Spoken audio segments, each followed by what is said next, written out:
Caswell stood at his workbench, surrounded by rows of neatly labeled glass jars containing various concoctions and potions.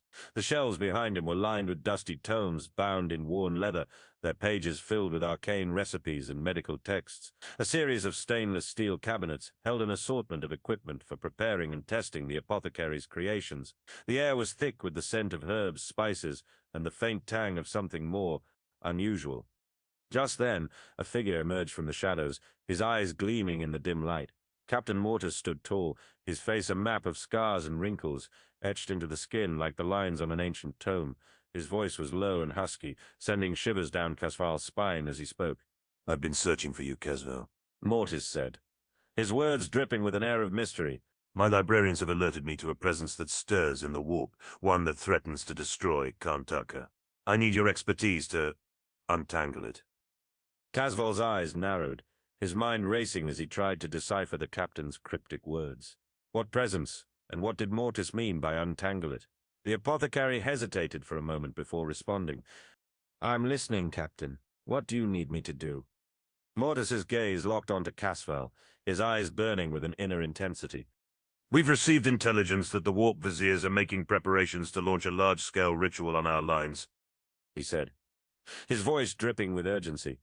"We need something to disrupt the warp and delay their plans, and I think we have just the tool for it." Caswell's curiosity was piqued, and he followed Mortis from his apothecarian lab to a large, reinforced cabinet hidden behind a tattered tapestry of ancient banners, a place hidden by a long walk to the depths of the ship. The captain produced a keycard, swiped it through a reader, and the cabinet creaked open, revealing shelves lined with rows of artifacts and relics.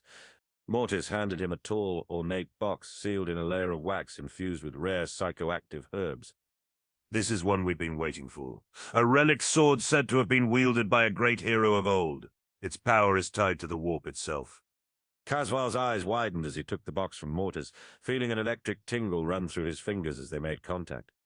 "This is incredible. What a beautifully intricate piece of art," Caswell stated openly to himself, carefully opening the box and revealing the shimmering blade within.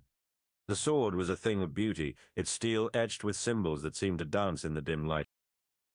As Mortis handed him a special purple emblazoned scabbard to wear during deployment, Caswell felt a shiver run down his spine.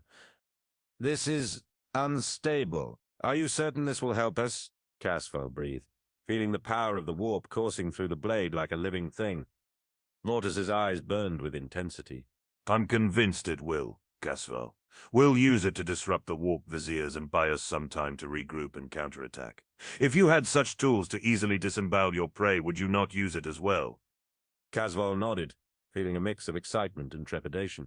He knew that wielding such powerful artifacts came with its own set of risks, risks that the firstborn soul drinkers knew quite well. "Very well, Captain. I'll see to making Planet 4 with the next deployment of the Alpha Company as soon as possible," Caswell said, carefully sheathing the sword in the special scabbard designed for it. "Good.